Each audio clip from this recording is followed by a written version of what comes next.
মাই god, তৌহিদ আফ্রিদির বিয়ের খবর পুরোটাই গুঞ্জন। দীর্ঘদিন পর টাইমলাইনে ফেরার এক বিশাল ছক কষেছিল ইউটিউবার তৌহিদ আফ্রিদি। রাইসা নামের একজন টিকটকারকে ভাড়া করে এনে কোণে সাজিয়ে বিয়ের নাটক করে টাইমলাইনে আসার ব্যর্থ চেষ্টা চালিয়েছে ইউটিউবার তৌহিদ আফ্রিদি। চলুন ভিউয়ার্স, এই বিষয়টি নিয়ে বিস্তারিত জেনে নিই।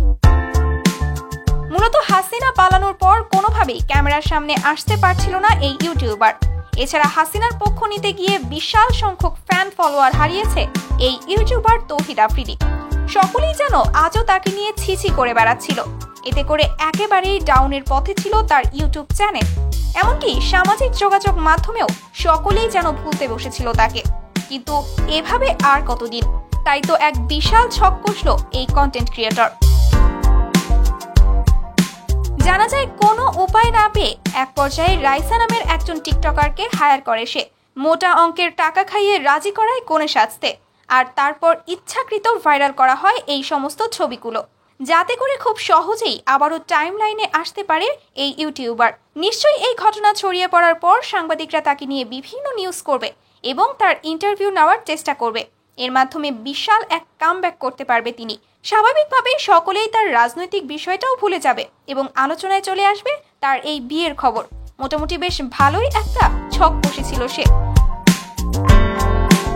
ইতোমধ্যে জানা যাচ্ছে বিভিন্ন জাতীয় পর্যায়ের নিউজ চ্যানেলগুলো তার সাথে ফোনে আলাপ করার চেষ্টা চালিয়ে যাচ্ছে, তবে এখন পর্যন্ত তার দিক থেকে কোনো সাড়া পাওয়া যায়নি। তবে হ্যাঁ, এছাড়াও তৌহিদ আফ্রিদির এই বিয়ের ছবিগুলো যে আসলেই সত্য নয় সেটার আরও কিছু প্রমাণও মিলেছে। বিয়েতে তৌহিদ আফ্রিদিকে খুব বেশি দামি পোশাকে দেখা যায়নি। যেখানে তার রাজকীয় পরিবারে বিয়ে হওয়ার কথা খুব ধুম ধামাকার সাথে, সেখানে এত গোপনে বিয়ে সেরে ফেলল সে। এখানেই তো একটা প্রশ্ন তৈরি হয়ে যায়। এছাড়াও তৌহিদ আফ্রিদি বিয়ের জন্য বেছে নিয়েছে সামান্য একজন টিকটকারকে। এটাই বা কিভাবে মেনে নেওয়া সম্ভব? যেই তৌহিদ আফ্রিদি বড় বড় সেলিব্রিটিদেরকেও পাত্তা দিত না, সেই তৌহিদ আফ্রিদি নাকি বিয়ে করবে সামান্য একজন টিকটকারকে। এমনকি রাইসা নামের এই মেয়ে নাকি লাইভে এসে জামা কাপড় সেল করার কাজও করে থাকে।